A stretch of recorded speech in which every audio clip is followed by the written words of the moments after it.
the red and the blue.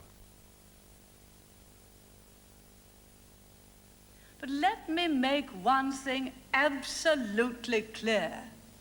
The National Health Service is safe with us.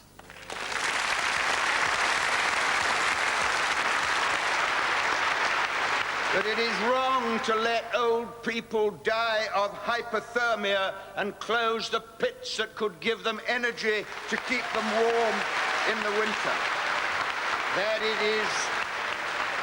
it is wrong to condemn young people to the scrap heap when we live in a country with so much to do. I have a good deal of respect for some of the trades union leaders. Don't ask me to say which ones. I don't want to ruin their careers.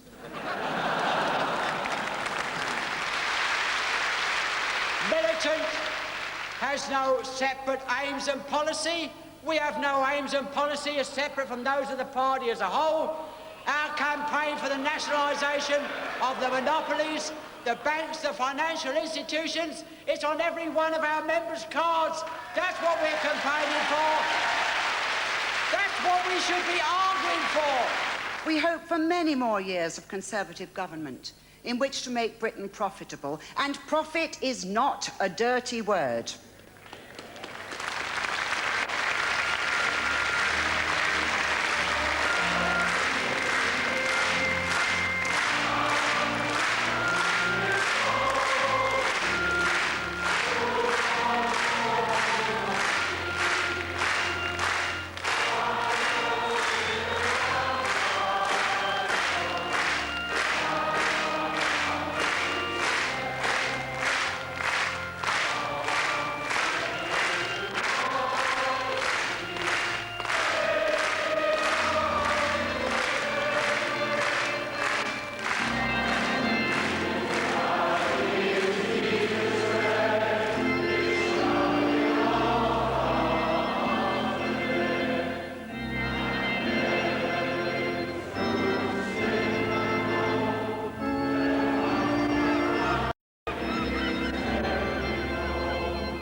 Secret life of Tennessee, not so secret anymore. Read all about it. 80 pence a shot.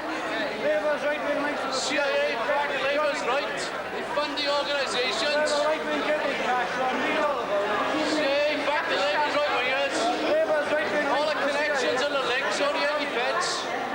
From the Chairman, comrades, Derek Hatton, Liverpool Wavertree. I'd like to move reference back on Composite 11, links with outside organisations. It seems to me very, very strange that this afternoon, when we'll be discussing the expulsion of certain comrades from this party, that we've got no time at all to discuss the links with outside organisations from some of the leading members of our party and our trade unions, particularly given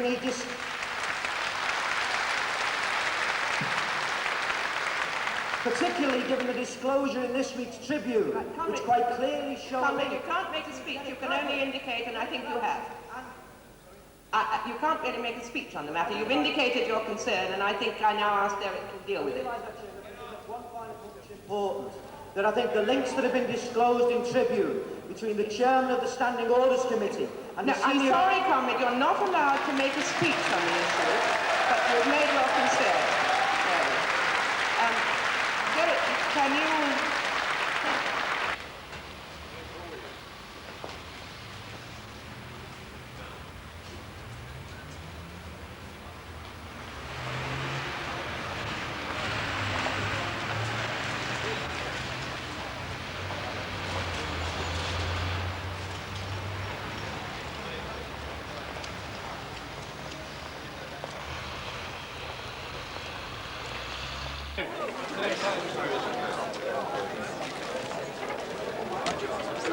very much.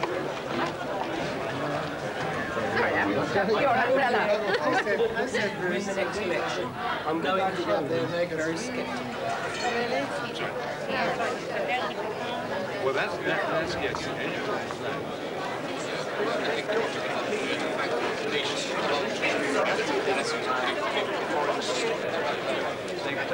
Right.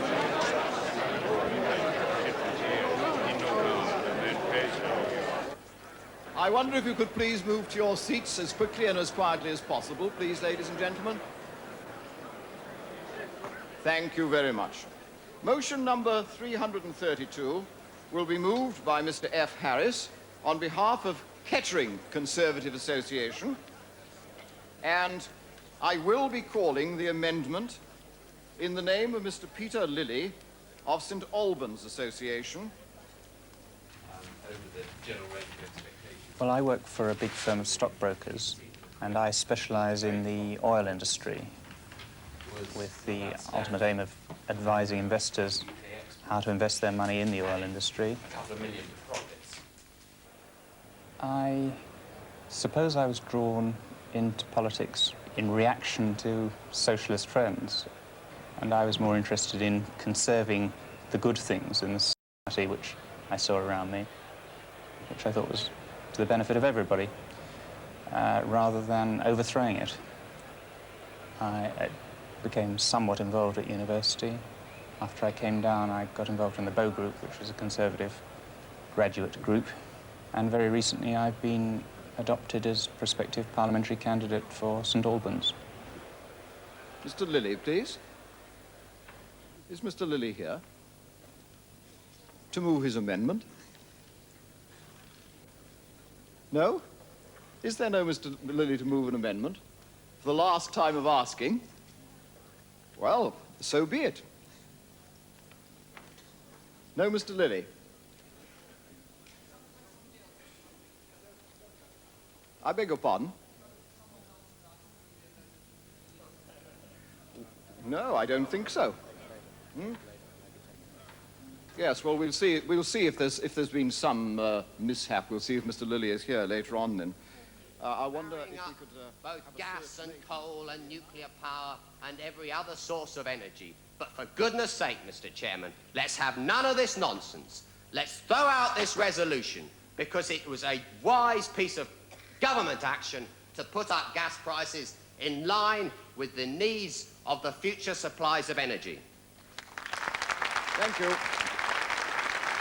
I'll now call Mr. Peter Lilly to move the amendment, and after that, Mr. John Hannam, and to be followed by Miss June Talon. Mr. Lilly, please.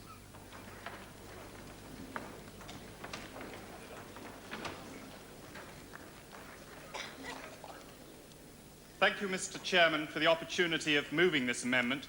I apologise for the delay. My extremely efficient room-maid had consigned my notes to the waste bin, and I've been tracing them back through the garbage system of the Royal Crescent Hotel, where some of you in due course maybe will think that they ought to have remained.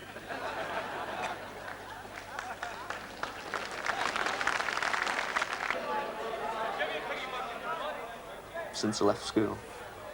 Well, I was 3 months on the dole, and then I got a youth training scheme for 3 months. And then I was 18 months on the dole. Then I got a labouring job for 4 weeks, temporary job. And now it's 5 months now. That's in 2 years. I've worked 22 weeks. I wanted to get an apprenticeship. I tried an apprenticeship, but now, take anything.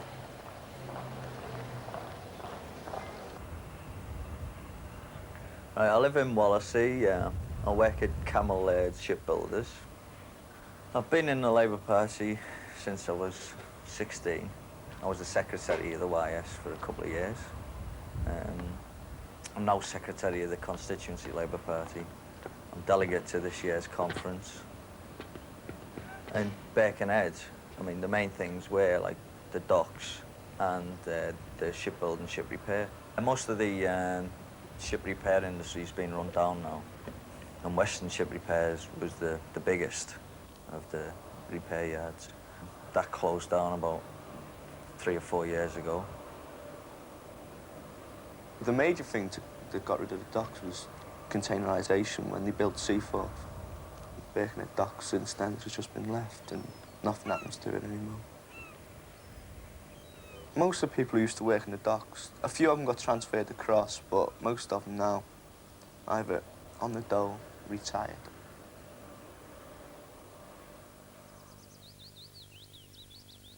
I'm a great believer in hard work and initiative. My attraction to the Conservative Party, it's the party of free enterprise. And I do think it encourages small businesses. After all, Napoleon despised them, and look where that got him. I think we've got to undo years of feather bedding and bring back the drive to work and some initiative without the feeling one can always just fall back on a feather bed. I think morality is in many cases at a low ebb. Take, for example, our lives here. The things people steal, you just wouldn't believe. Whatever happened to good manners or courtesy or consideration? My main interest is the European Union of Women. As a matter of fact, we've just been on our first ever trip to the United States. I could feel that it was go ahead, and when I went shopping one evening in a mad moment and just leapt out of a taxi and bought a dress and said to the assistant, well, you know, fancy being able to buy a dress at 10:30 at night. Her answer was, well, if you want to make a buck, you've got to be open when the customers are there. And I was very impressed. And when they said, have a nice day, it wasn't just a meaningless phrase. I found them very interested, particularly in the Falklands. As they said in Norfolk, Virginia, are you British? And I said, yes. They said, you're done good in the Falklands. We in conference all know that we have a strong and courageous government. The Falklands crisis showed us that, if nothing else. We won that war. We are winning the war against inflation because of our government's clear-sightedness and courageous grasping of the nettle. In the field of taxation, I ask the Chancellor to think urgently about reducing the standard rate of income tax and the reduction of corporation tax, so that those of us who are working and trying to create wealth may benefit. I also ask him to hold, not cut, but hold present levels of unemployment and other benefits. I ask for thorough verification of all claims to prevent abuse of the system. More than once in the restaurant which we own, we've had benefit checks presented to pay for a slap-up meal of T-bone steak. How often do you eat T-bone steak? 1, 2, 3, 4, 5, 6, 7, 8, 9, 10. 10 times 10 is 100. 100,000 hospital workers earn less than £1.49 an hour. 400,000 health service workers earn below. 500,000 people almost going out to work every day. You know what it's like getting up at 6, getting on your bike, going to work, getting in the bus queue, changing buses, struggling in the cold and the dark to earn below the government's official poverty line. That's what low pay is about in the health service. We believe that this time, probably for the first time ever, we've got that message across to the public.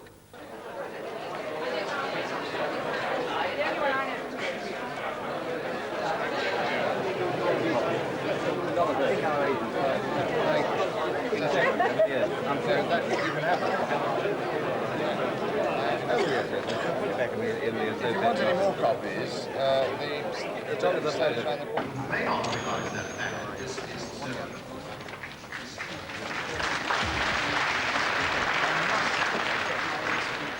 I say to you now that by scrapping job centres, we will immediately free the taxpayers' money, reduce bureaucracy, boost private enterprise, and bring home to the individual that it's his job to find himself new employment. But ladies and gentlemen, I don't want you to go away thinking that I've come here to throw stones at the unemployed. Now, we were elected to fight the evils of 1.5 million unemployed, and now we have 3.5 million.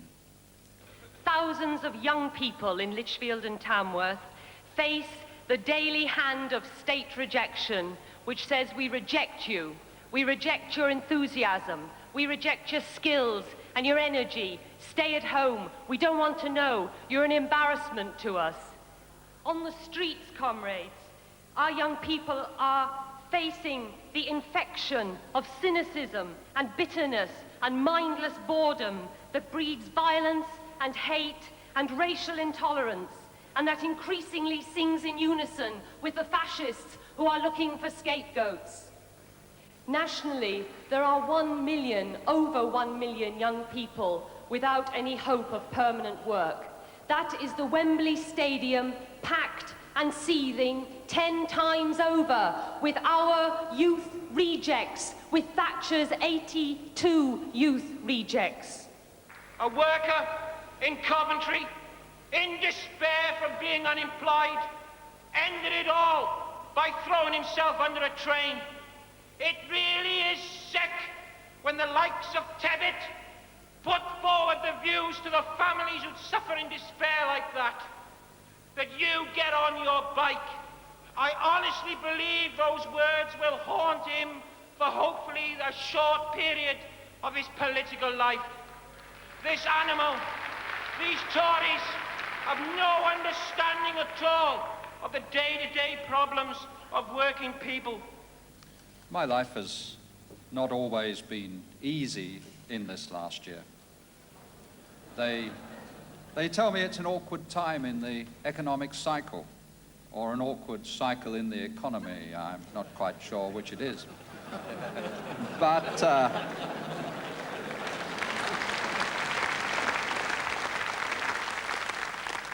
there's been no lack of sympathy, of compassion for those, the great majority of the unemployed. But of course there was sympathy at the Labour and Liberal conferences too.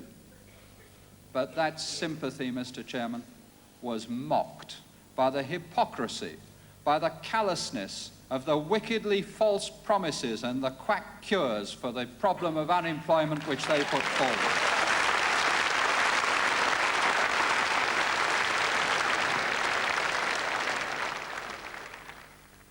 Yet as I watched Michael Foot last week and marvelled that one man could simultaneously play the role of the ancient mariner and the albatross at one and the same time,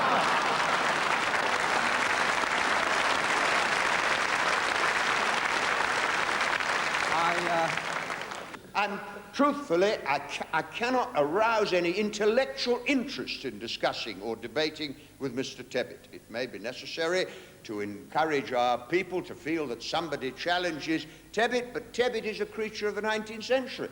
Any more than I would find it very interesting to go on Panorama, though it may happen shortly for all I know, to discuss the merits of feudalism, to see whether that might not offer some special advantage in view of the paternalism of the landlords when they dealt with the slaves. After all, they looked after them from birth to death, they housed them, such medical treatment was available, the sheikhs were always ready to give. It's not, the future isn't about arguing with feudalism or capitalism, it's about replacing feudalism and capitalism. That's what we are about. And when I hear these tremendously bold demands made from the platform tonight, and they're also very old demands. They're very simple demands. What the Labour movement has always stood for is so simple. It is jobs for everybody, and why not? Because there's a list of things a mile long in every town and village that need to be done, for homes for people, for decent education, for proper medical care, for dignity in retirement, and for peace for themselves and their children. Those are the demands. Mrs. Thatcher's weapon is the weapon of fear. Our weapon is the weapon of hope. The people will believe us when we say that we try to represent them. Believe us because we do support them and work alongside them. And believe us because they know that if we say it, we'll do it, that we mean it, and therefore are worth supporting in a cause that will greatly improve their prospects, but more than that, create a more decent and a better society and also a world as well. Thank you very much.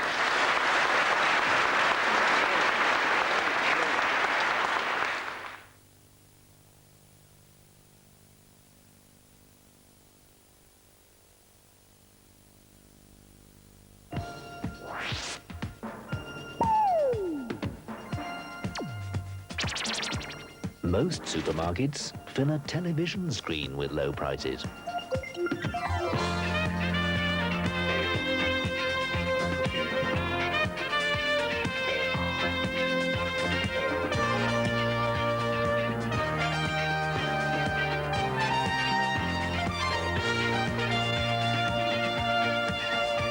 At Morrison's, we fill a whole supermarket with them.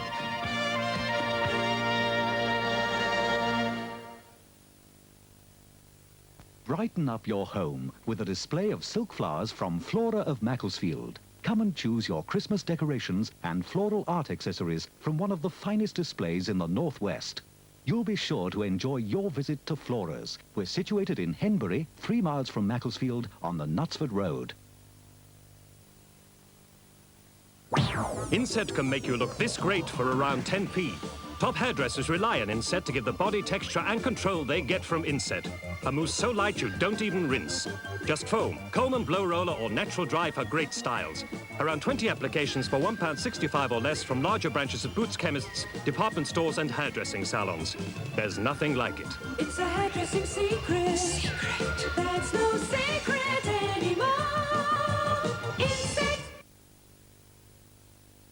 Remember Jack Higgins' bestseller, The Eagle Has Landed? Now there's Touch the Devil. Same author, same hero. Great new paperback. If you're looking for a new home or selling your present one, let Bridgeford's experience work for you. J.R. Bridgeford & Sons, the natural choice. Skelmersdale, at the heart of Britain's communication network. Skelmersdale, the perfect location for industry, large or small. With 22% development grants and more. Ring John Lee on Skelmersdale 32123. 32123. Companies all over Britain have been working night and day to expand on the capabilities of Digital's Rainbow 100 personal computer. How? By adding even more software in accounting, word processing, financial modeling, and many other programs. Digital, the world's largest manufacturer of mini computers, applauds their efforts, and so will you. See your local dealer now.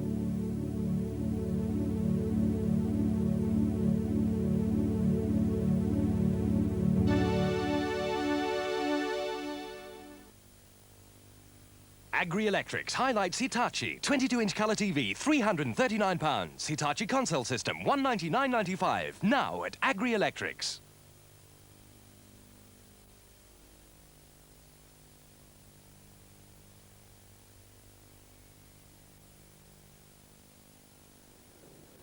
I was dismayed to read in the last couple of days that over 70 Labour MPs haven't yet even paid the 80 quid out of their parliamentary salaries to Walworth Road.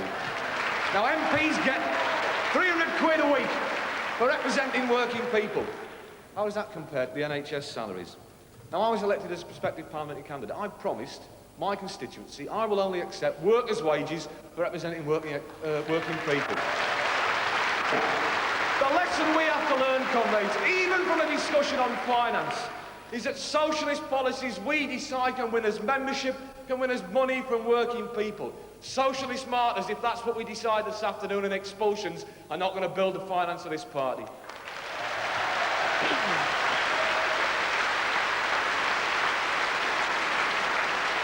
Right, now... I was convinced in actually joining the Labour Party in October 1979, when my group chairman of my union at work sold me a copy of Militant. The ideas of the paper were the first I'd seen which actually explained why the system was going wrong, why capitalists couldn't build new industries, why they were actually shutting down industries, why people were unemployed. why kids were leaving school and just going straight onto the scrapping. This continuation of always adopting a class position is the reason why militants come under considerable attack by the Tory press and by the Labour leaders. Reserve that to later, but we hear from Mr. Nellis and people like that members of the Parliamentary Labour Party and members of the National Executive who happen to be members of Parliament don't make a contribution to the party. That is totally false. Every single member of this National Executive who happens to be a member of Parliament spends a tremendous amount of money each year on work out of their own pockets for work on the party. And we're not taking any attacks from Mr. Nellis or any other member of militant organisation. If militant organisation were to put half as much effort into raising money for the party as they do for militant, half as much effort. Yeah. Right. And if comrades such as Harold Wilson, who has used his position in the party to write memoirs during which he attacks other members of the rank and file of the party and gained £250,000 of the Times newspaper for doing it, if that was donated to the party, would be in a healthier state. I joined a workers' party, built a workers' party with a working class membership and leadership and a workers' MPs as well. Right. Now,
there is one particular rule which is relevant to our discussion this afternoon.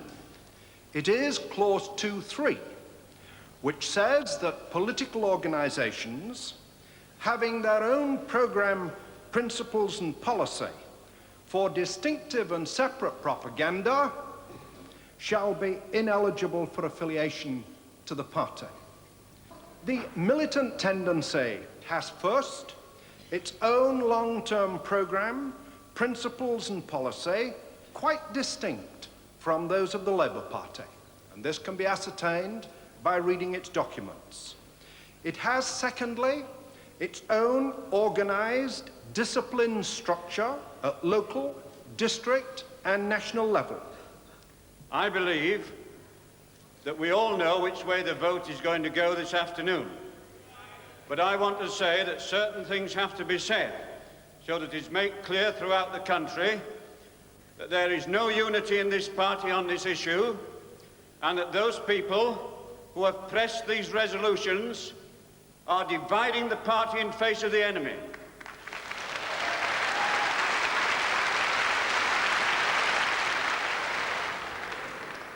The right wing are going to create a wound in this party that will need years and years of struggle for unity to heal. They know that, and you know it. And then they will attack our policies of coming out of the common market. They will attack our policy of nuclear disarmament. They will then impose upon you the 5% which they lost the last election because of.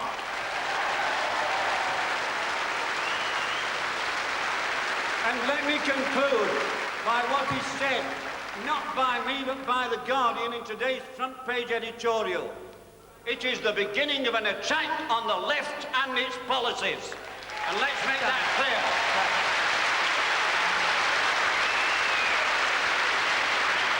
Now, I'm going to call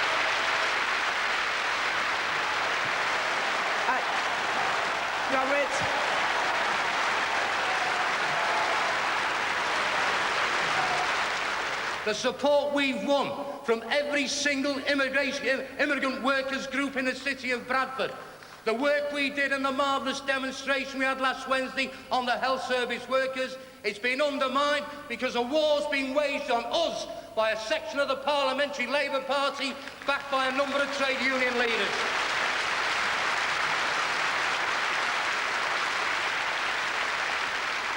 And it's a political obscenity that we are debating this issue at this conference this year.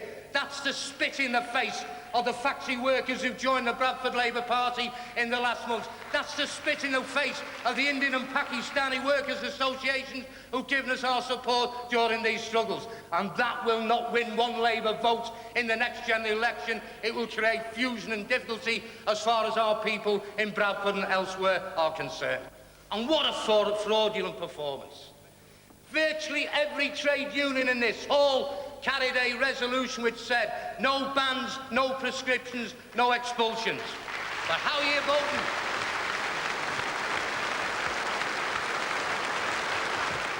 Time, comrade. I'll tell you this, you cannot witch hunt ideas.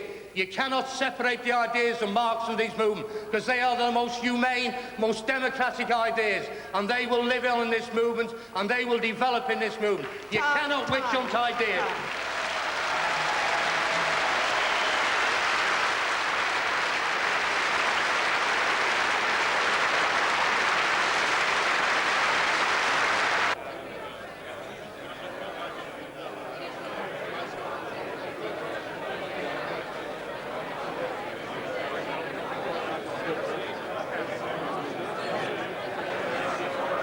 And you're going to... And are you in the city? Yes.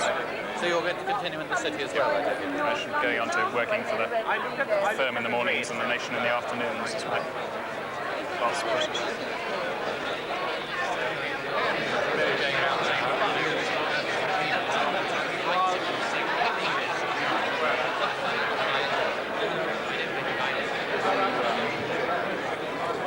Yes, we do.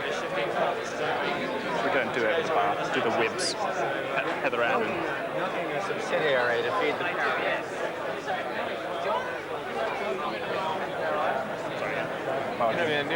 Yes, we do.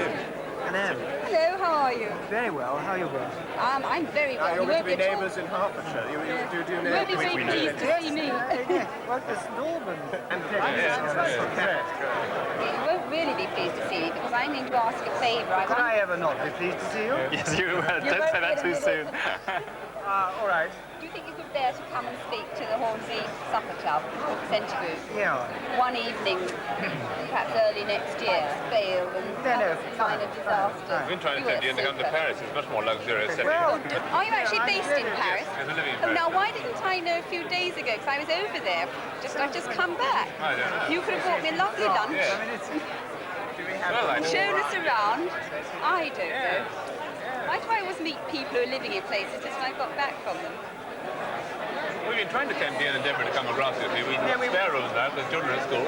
My dear Simon, you don't have to tempt very hard. It's just a question of getting it organised. They've said it's the Constitution, but what they actually mean is we're using the Constitution to get at someone politically, because all we're about is getting rid of any opposition to what we stand for. And what they stand for is the establishment. What they stand for is the old reformist practices, and they don't want to see any new blood within the Labour Party coming forward and putting the ideas that would actually be a threat to the capitalist system, not sort of tickle its belly, you know, and sort of get it squirming around a bit, but it's a threat, a real threat, you know. I mean, that's what it's about. It's not a constitutional amendment.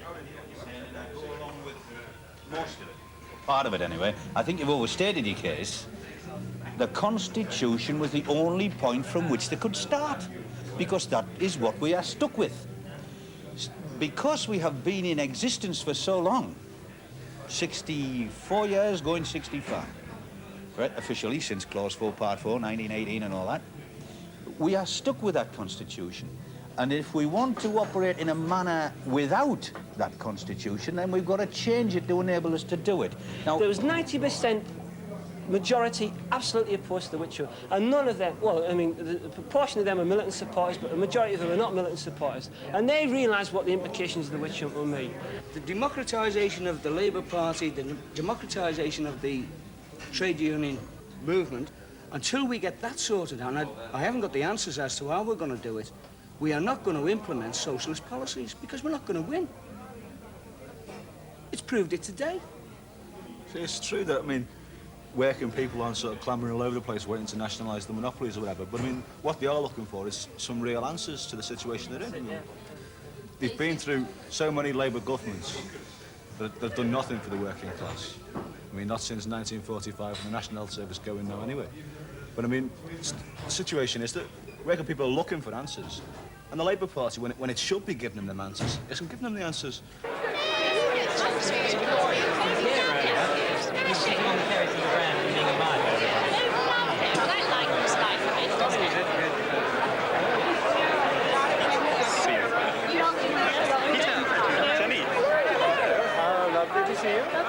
Hi. I read about you in the Times this morning. You made Times Diary. You weren't here yesterday, but... Well, I had to begin somewhat belatedly by announcing to the assembled delegates that the reason I was late was that my notes had been cleared up by my hyper-efficient maid in my hotel and cast into the garbage system. And I had to pursue them back through there to find them and rush off to the conference. What, you live down in Brackett, do you? Funny enough, we're refugees from Radford. Oh, just over the border. We went to live at Isha and now retired down to Brackett. We're going south and south and south. And we went with delegates and we're going further. I think it goes back to what the comrade did, I'm sorry I've forgotten your name, but said at the very beginning about disillusionment. And how many times have you been shit on by the leadership? How many times have you, you just said, oh, that's enough, there's no way through.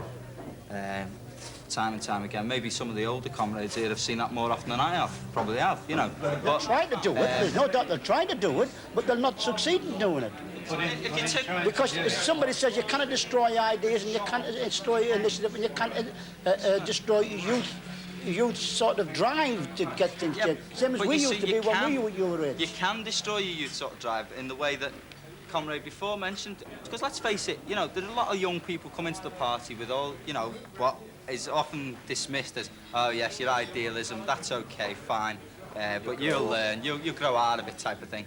And they think, well, if that's the way the machine works, and maybe 80% sort of turn around and say, well, if that's the way, the system is, I can't beat it, so what the hell, go back and scribble my name on a wall or something, or whatever, And if that's the way the system is, then you've got to fight it or live with it. But I mean, the problem is, if you look at Thatcher, right? Thatcher is ideologically a Tory, right? I mean, Thatcher, right, believes in principle, right, that the capitalism is morally right, right? She thinks that the free market system's the way to operate, and if she has her way, she'll get rid of the National Health Service, she'll get rid of all sort of interference in the private sector, right? Which means abolishing the public sector. Ideologically, she's a Tory and she's fighting for the interests of her class. That's right. Now, we should be doing the same thing, right? We should be fighting for the interests of our class, giving some sort of leadership to our class, going on the doorstep and convincing people of the need for socialism.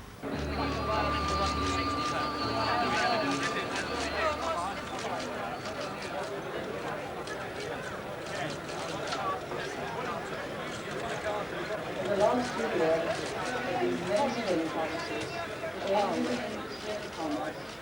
we've come so far. We mustn't let go now. Of course, a lot of our people have been working steadily, loyally, and immensely hard to keep the Conservative Party healthy and strong in good times and in bad.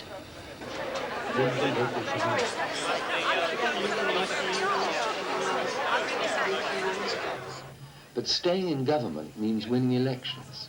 And winning elections means that our organisation and our methods must be up to date, must be effective.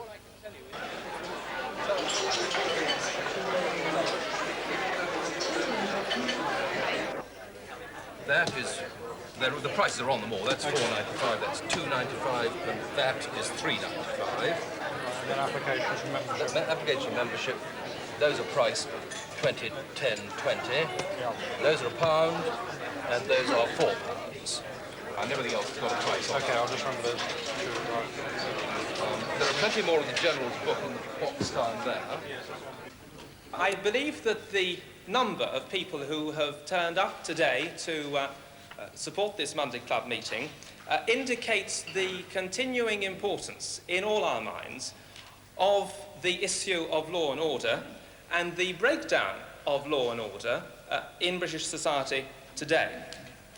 And may I take this opportunity perhaps this morning of welcoming you to the real debate on law and order in view of what happened this morning. I joined the Conservative Party some 16 years ago as a young Conservative in Keighley. I'm chairman of the Wilston Conservative Association. I was always taught to be self-sufficient. Self-sufficient is gift divine. The Home Secretary referred to those forces who seek to undermine the police for their own reasons. I need only remind you, I'm sure you've read before, of the observations of Mr. Ken Livingstone on this subject. How in the Daily Mail he was quoted as saying, "I know a large proportion of the Metropolitan Force is clearly racist and should be pensioned off." And how on another occasion, in a great flight of fancy, appropriately the Morning Star, he said there could be, and I quote, "interventions by lunatic elements in the police and army," the sort of nonsense that we've seen in Spain, because we've got exactly the same extreme right-wing elements both within the police and the army. And I would like to see this country being a place where a woman, young or old, can walk the streets in safety and not be in fear and trembling of the young thugs. I would like to see a justice meted out that fits the crime, and you can take that just as far as you like. That I think is absolutely essential, that we have the rule of law upheld in this country. I've got to find my deputy leader of the county because I've got some important information for her. Of course you have, yes. Right then, Donald. But you know, well, John, I'll move along. I know. Nice to see you.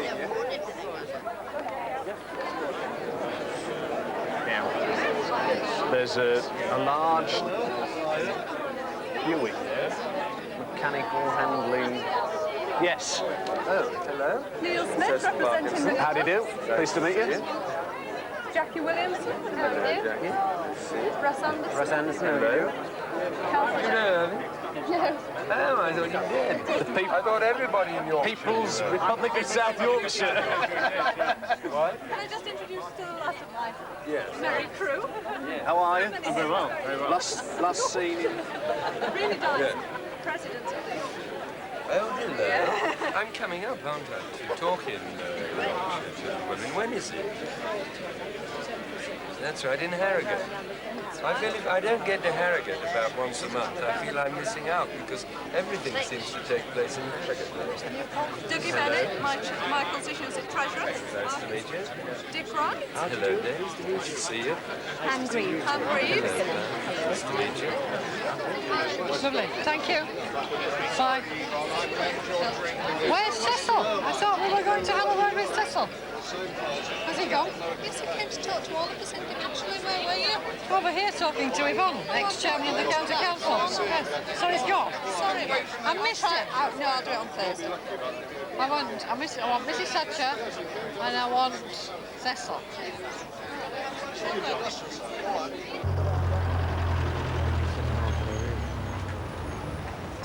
Saving them too expensive.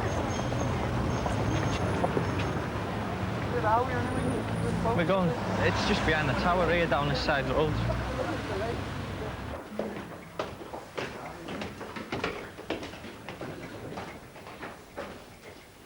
Who are the people that we associate with?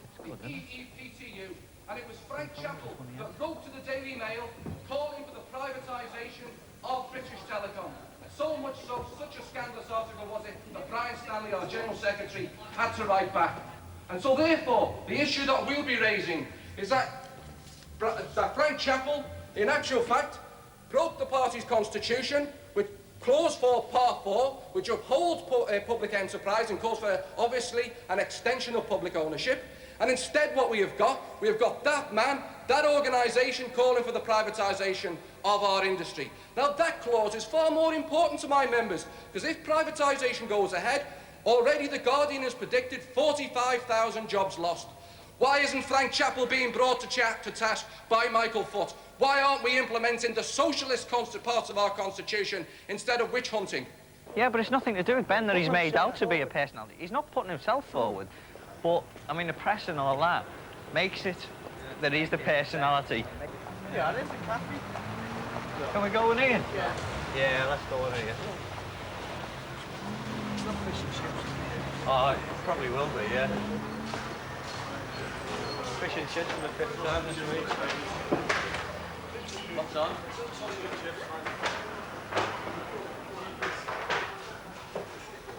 But what we do need is for the courts to implement sterner penalties on criminals.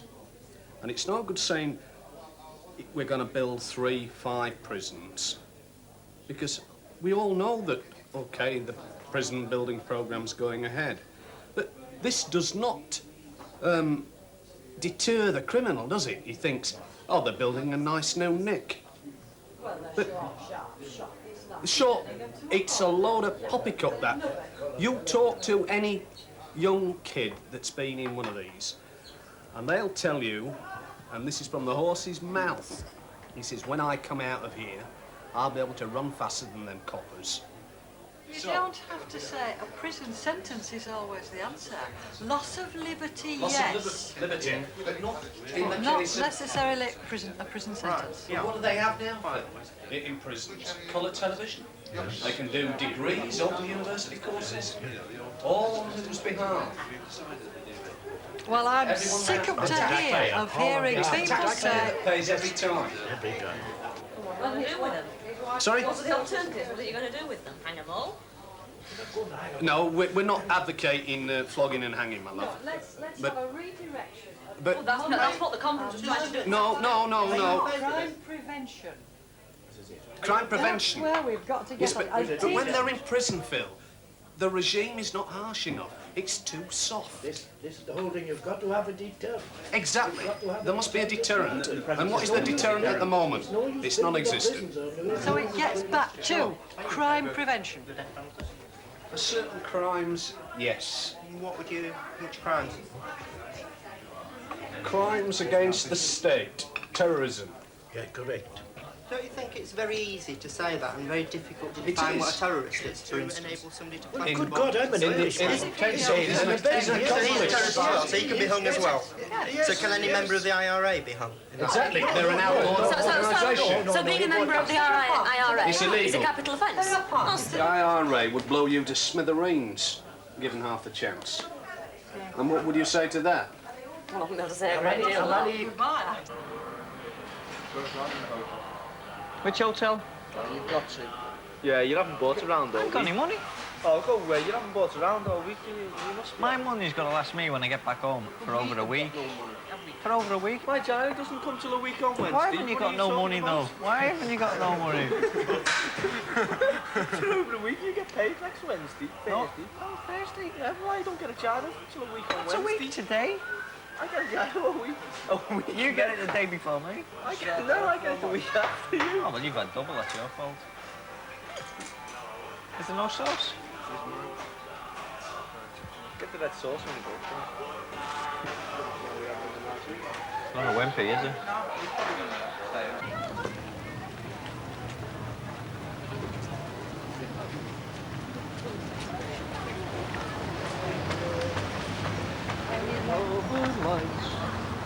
My stomach's killing me.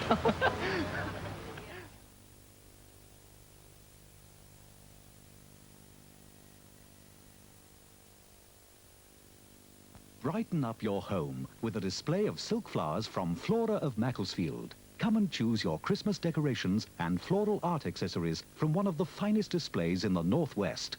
You'll be sure to enjoy your visit to Flora's. We're situated in Henbury, 3 miles from Macclesfield on the Knutsford Road. Make a note. For car and home insurance, see Walter Henshaw. Town centre shops at Leyland, Wigan, Chorley, and now St Helens. The Warrington Home Finders Centre gives independent advice on a huge choice of new homes to buy. Just ring Warrington 38888. Suda, Manchester's #1 Hotpoint centre, brings you a dishwasher bonanza with £40 off all Hotpoint dishwashers, plus a 14-day home trial and a 5-year guarantee.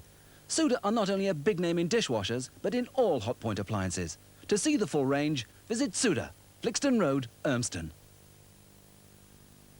Agri Electrics highlights Hitachi 22-inch colour TV, £339. Hitachi console system, £199.95. Now at Agri Electrics. Companies all over Britain have been working night and day to expand on the capabilities of Digital's Rainbow 100 personal computer. How? By adding even more software in accounting, word processing, financial modelling, and many other programs. Digital, the world's largest manufacturer of mini computers, applauds their efforts, and so will you. See your local dealer now.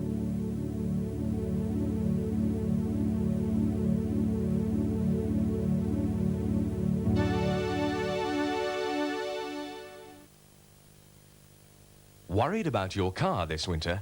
Kirkby Central, the #1 Vauxhall Opel dealership in the Northwest, will carry out a thorough inspection of your vehicle and give you a factory-backed warranty against failure of your engine or cooling system. Remember, only Kirkby Central, your friendly Vauxhall Opel dealer, offers this unique factory-guaranteed check that will give you peace of mind this winter. Call in today for new and used car sales, service, body repairs, parts sales, and the whole range of Bedford vans and trucks. At Ross, we understand that making fish an interesting meal is sometimes a bit of a performance.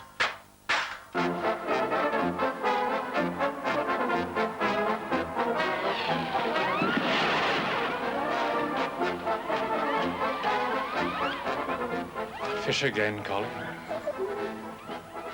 That's why we brought out a new fish recipe range, including cod crumble. Chunks of prime cod in a delicious parsley and onion sauce with a topping of savoury crumb and grated cheese. The new fish recipe range from Ross. Interesting fish dishes without all the performance.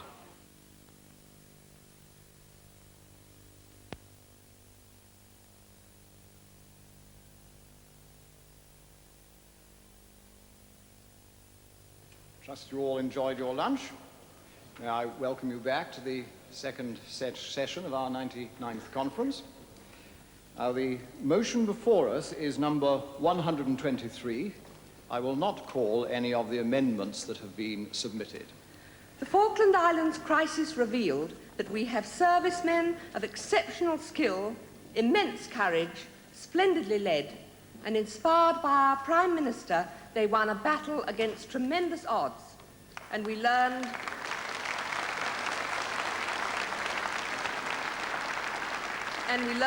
that the spirit of patriotism is not dead. We must not falter now. Mr. Chairman, I beg to move.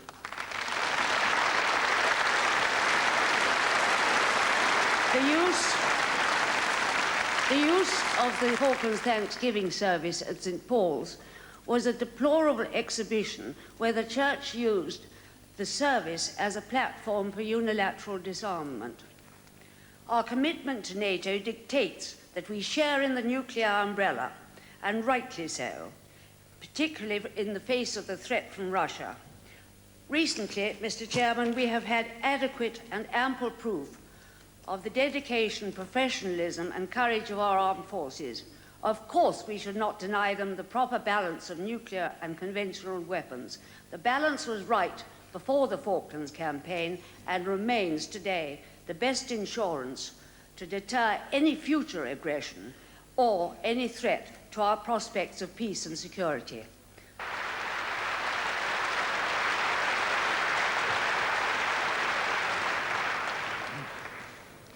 Brockway ex officio.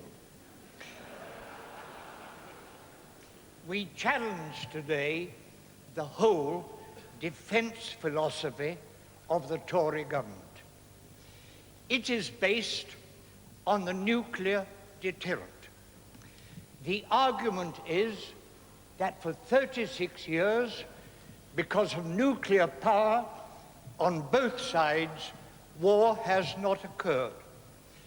But during those 36 years, the expenditure upon armaments has mounted and mounted, and at the end of it, the danger of war is greater than it was at the beginning.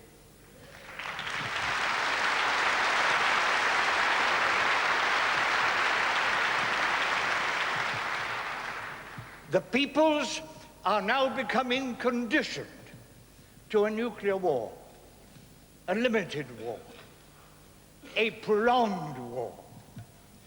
No limited war can prevent any nuclear conflict becoming worldwide without any limitation of its armaments. I am proud to be British. We all are, and we wouldn't call ourselves conservatives unless we were. We should not only match our aggressors, we must be in a position to defeat them. We should not only be prepared to take action against the Eastern Bloc, but from other areas of the world where stability is fragile and where democracy stands at risk. The recent Falklands engagement proved to our aggressors that Britannia still rules, even in the far reaches of the South Atlantic. A balanced, efficient force must be prepared for anything and capable of everything. To those who talk of disarmament, I say stop this treason. In a month's time, I will be 94 years of age.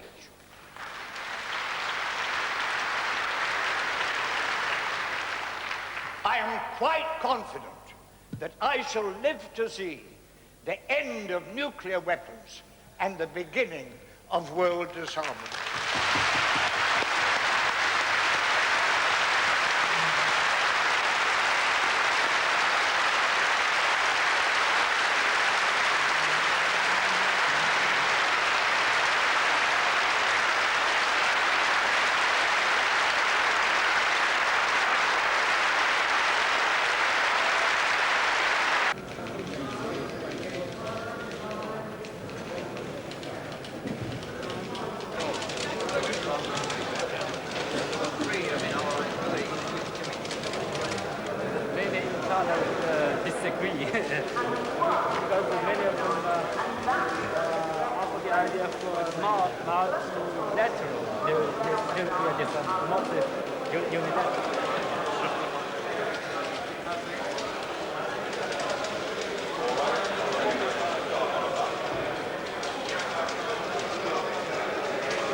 All right.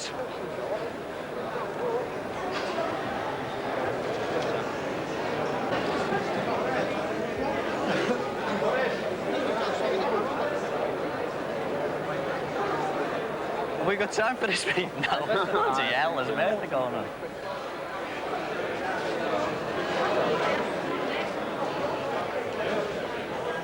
And somehow, we're not brilliant, any of us at it, but we've got to try and get over the message that somebody has got to do something about the low paid, not least the dedicated exploited low-paid health service workers now, because if you let the health service low-paid down now, what's the price? I mean, the price is that Everybody in the else, future, everybody will say, well, what's the point? If you couldn't help the health service workers who had a 1,000,000% case, well, what chance for the agricultural low-paid? What chance for the shop worker low-paid? What chance for any of them if you can't do it for the health workers? So that's what the point that I shall be bashing over in the morning.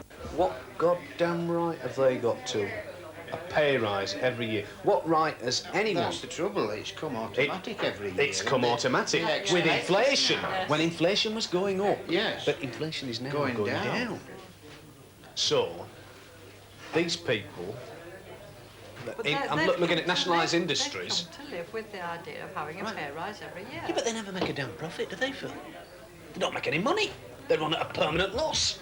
Why can they not accept the fact that they're not selling the goods, they're not producing them?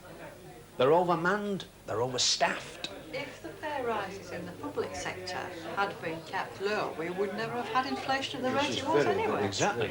Right. Yeah. What annoys me about the pickets here is I just wonder how many of them are health workers anyway. And there are some of those, I hope they are nurses. I wouldn't want any of them looking to me. Well, this is something that, again, unfortunately, the nurses are being used as a political football, aren't they? Because it's an emotive subject. Exactly. And everyone agrees that the nurses do a wonderful job. Oh, yes, they do. They do a marvellous job. Yeah.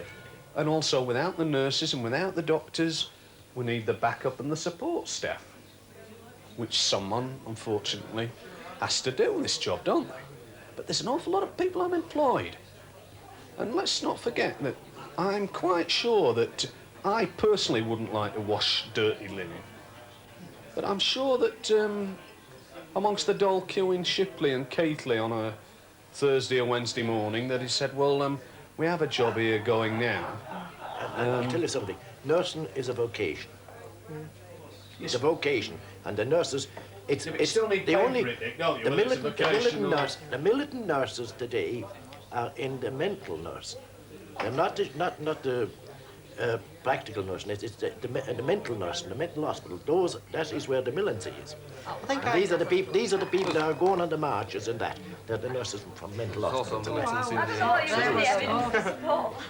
Low pay is simply about having too little money. The sheer inability to achieve the most minimal standards, not enough for proper accommodation, not enough for proper food, not enough for proper clothing. Who are they, these people who work and yet live in poverty? Their numbers are legion, and my own union, unfortunately, has to plead and negotiate and battle for hundreds of thousands of them. Take the TUC's modest definition of low pay, 2/3 of average male earnings. No less than 4.5 million work people, adult workers, fall below that line, struggle below that line, cry below that line. And with another 2.25 million part-time workers, mostly women, we've got almost 7 million people in the low pay area. And if ever you needed proof of the nonsense of Mrs. Thatcher's argument that we're pricing ourselves out of jobs, that 7 million proves it.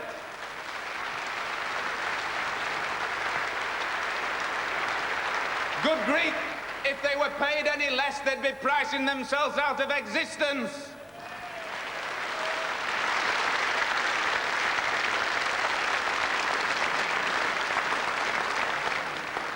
All we ask for is a target, 2/3. Don't let the low paid down. Don't let them sink.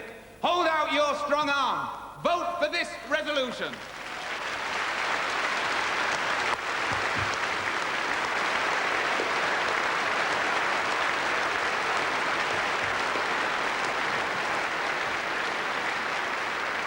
Seconded by Wallace, CLP. Lol Duffy, Wallasey Labour Party.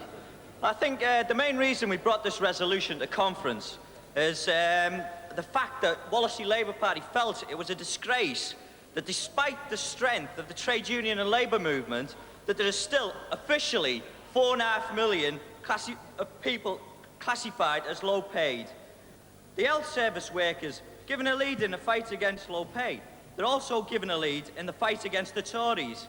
We should follow that lead and support those fighting low pay by giving their demands substance in the party's programme. We should follow that lead by bringing down any government which cannot provide a decent standard of living for all.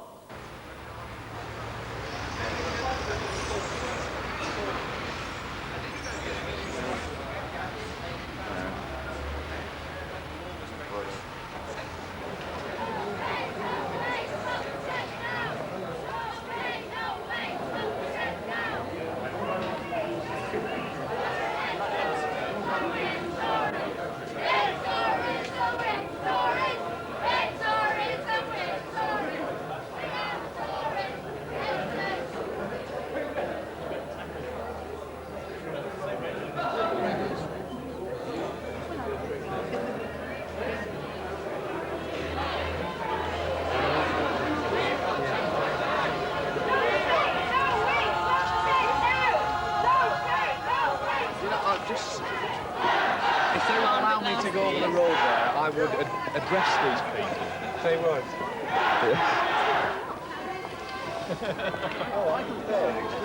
What would I say to them? Well, I would speak to them in the same language which they're throwing abuse at us now. Same word. Well, that's the only language that they understand, isn't it? Right. I beg your pardon? Yeah, thank you very much. Yeah, see you later. Yes. Cheers. Thank you. Bye-bye. Bye.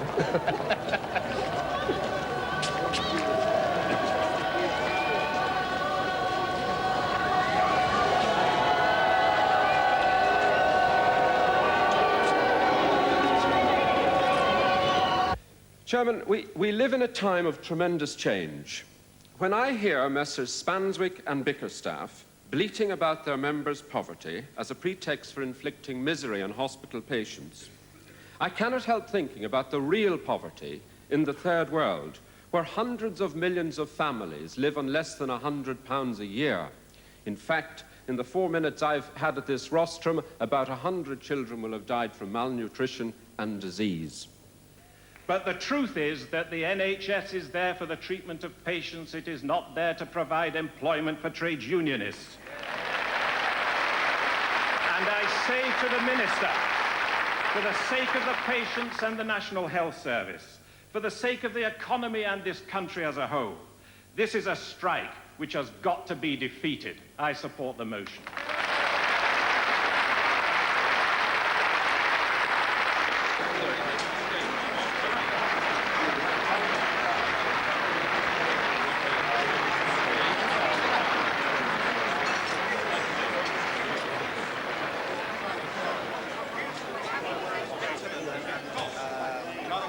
We are getting everything the wrong way round. Now, there are ways of treating the structure of providing this service, and I would urge this government fairly rapidly to consider putting out the whole of the NHS to private contract.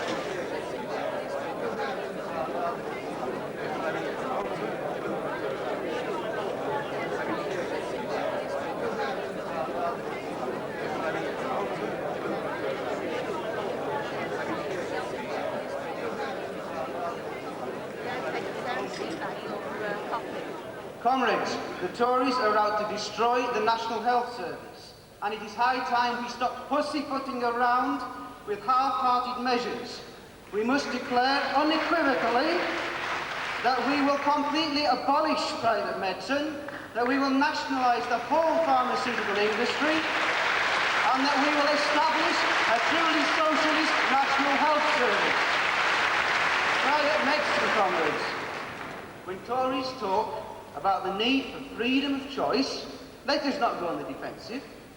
Let us ask, what freedom is there for the person who is about to die because the NHS cannot provide a kidney machine? What freedom is there for the woman who cannot afford to pay for an abortion and cannot get one on the NHS?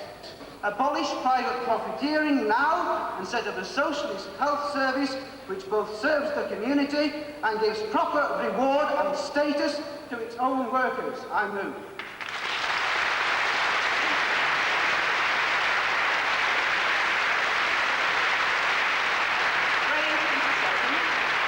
Somebody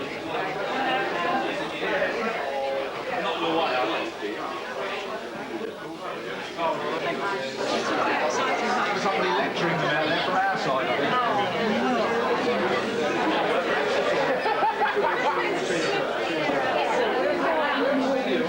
He's got the high branch release round as well, hasn't he? Drifting into the situation. He might well be a private property, just keeping the flight. It's the good news afterwards. Ah, that's what we like to see. Get them wet. It's raining like hell, that's what it's doing. As I say, and he's got them quiet. That's remarkable. One of your colleagues there can help us. Got a big CTU band on. He's doing a good job. He's having a go at anybody there. Back at him now.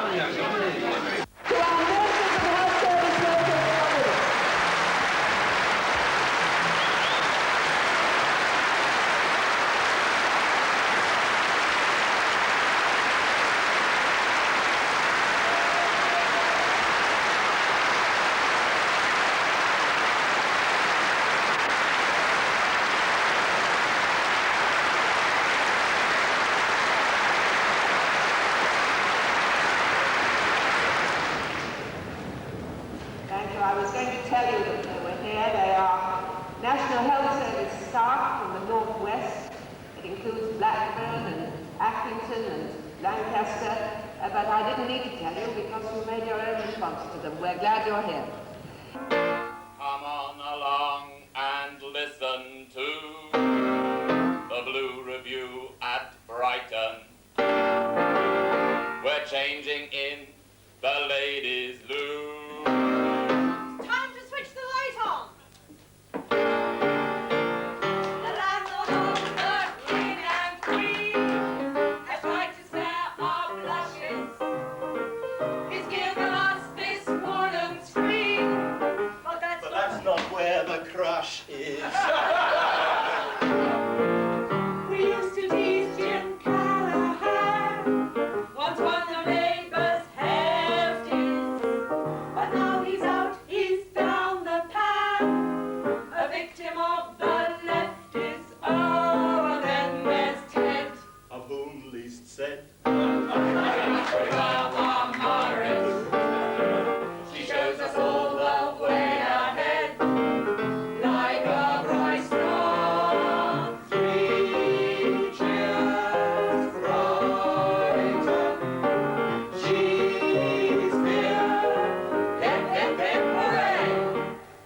Hobsbawm, I think the most sagacious living Marxist scholar says the first conclusion, which unfortunately needs restating, in spite of being obvious, is that unity is strength. Without it, the right cannot be defeated. A divided left, and especially a divided socialist left, will not advance. It is far more likely to tear itself apart to the benefit of the right. Now, I believe that Hobsbawm is correct, and I believe that it is an impediment, and you are going to listen to my reasons why, because that is why Chris Mullin was good enough to invite me to come on this platform tonight.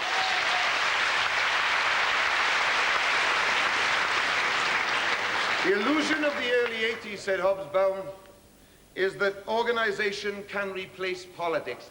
The disciplined approach of politics can replace politics itself. It can't, it won't, because it produces hit lists. And let me give you a warning about hit lists.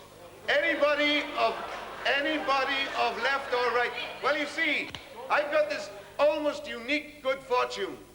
I was on just about everybody's hit list and I got elected.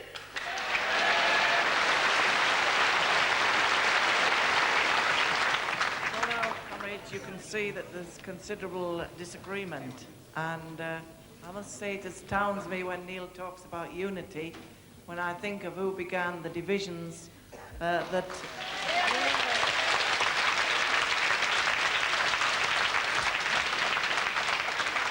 Now, he says, is the division between the hard left and the soft left? Well, I'm a plain-speaking lass, and I think the divisions are between the socialists and the non-socialists.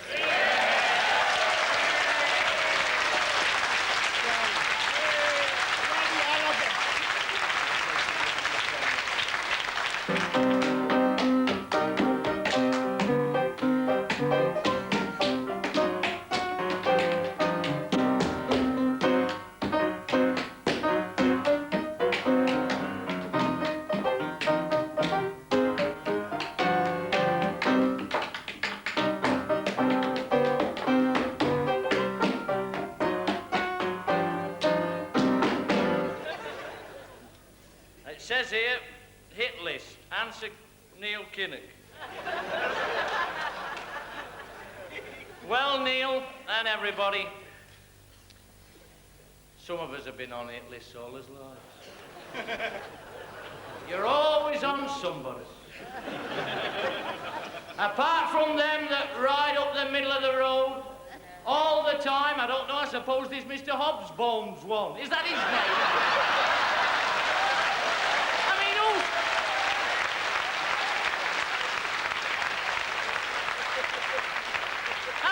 Whose hit list is he on? Eh? I mean, when I think about him, and I've not read article, but I don't need to know what to do. I'm not just earnest, Neil. Cold and calculating. Not for any short-term advantage. Oh, no. Oh, I know the road ahead. And it's right down that left wing, and you mustn't veer at all.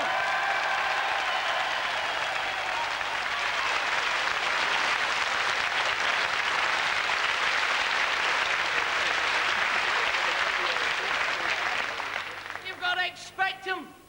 You've got to be able to answer the problems when they're thrown at you. Be big enough, don't worry about them. God almighty, fancy an MP being worried about being on the hit list. 14,000 quid a year, and on a hit list? It's not possible, is it? No. Of course it isn't. All party trips abroad. There's one for every country in the world. I've got them all here. I haven't got time to go through them. Bahamas in the winter. Always in the winter, always between those... in the equatorial zone between the Tropic of Cancer and Tropic of Capricorn. They always travel there. They never go on a fact-finding mission to Greenland in the winter, and there must be facts to find.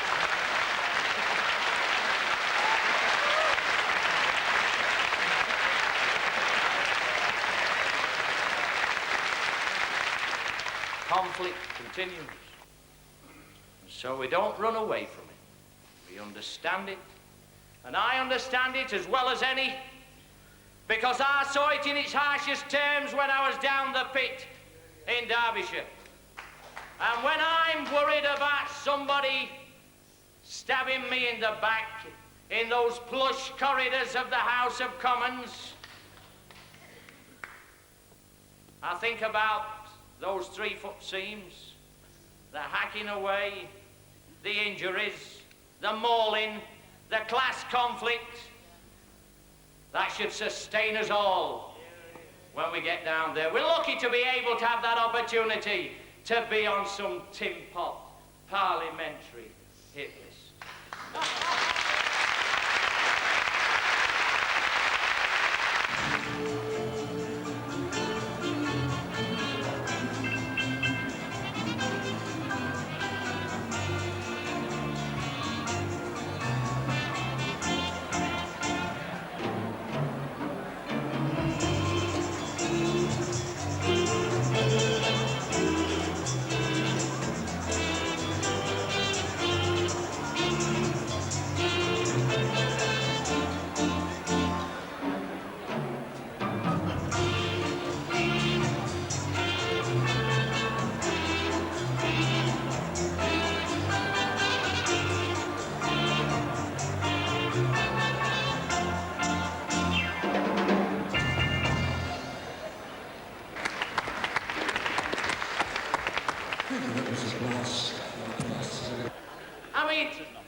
getting there all the time.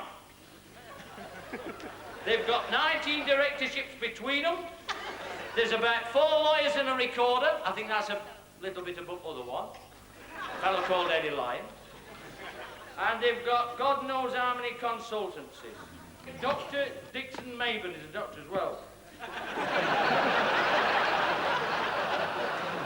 Director of Chairman of Red Poosty Group Caledonian Limited. Is also the Parliamentary Advisor to the Royal Society of Chemistry, the Parliamentary Advisor to the Scotch Whisky Association, and he's the Director of the United Kingdom Temperance Institution.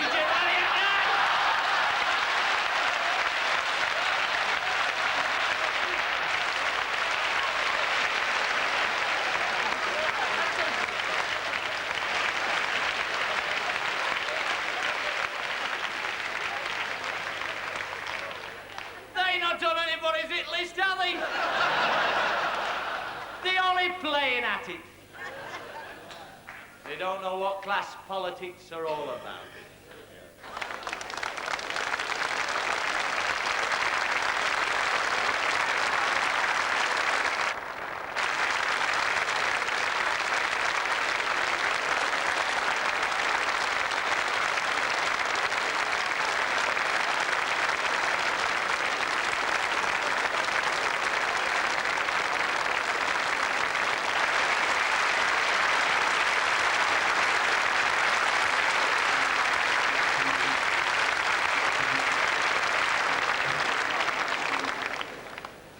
Treasurer's job is money, and in the Conservative Party, as in marriage, it is better to be in it for the money than for no reason at all, isn't it? Many of you are businessmen and women believing, as I do, in free enterprise. Go back and talk to others who want to see the maintenance of free enterprise and urge them to back us as never before. Go back, invite everyone to join us in our great crusade to victory. If you don't have the cash, don't worry, there are checkbooks, checks on your seats and you can fill them in.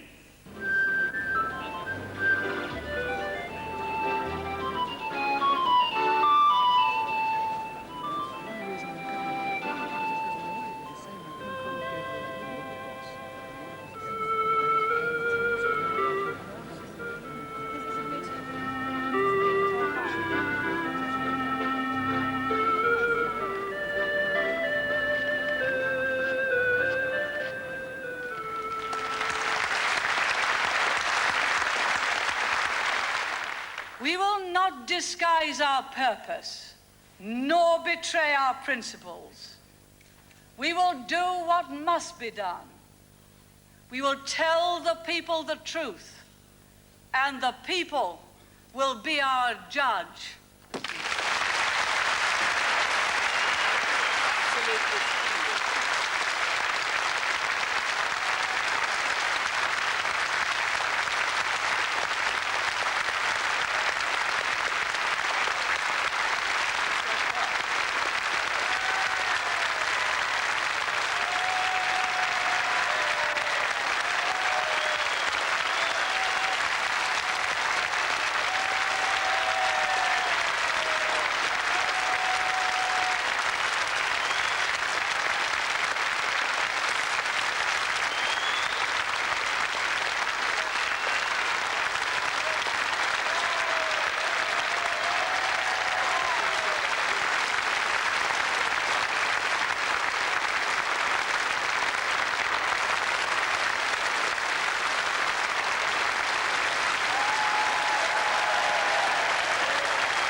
I don't think that you can stifle debate on a matter like this. I'm not trying to stifle debate, Mr. Chairman, but your ruling makes the point better than I of how this conference is stage managed from start to finish.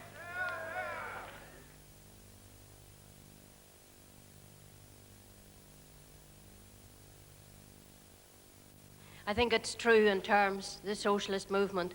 You've had a rough week, and it'll strengthen you. There's nothing like a knock on the chin for keeping you going. It's the one thing we as socialists, who, let me tell you, have a tougher fight in Ireland, have learned over 13 years.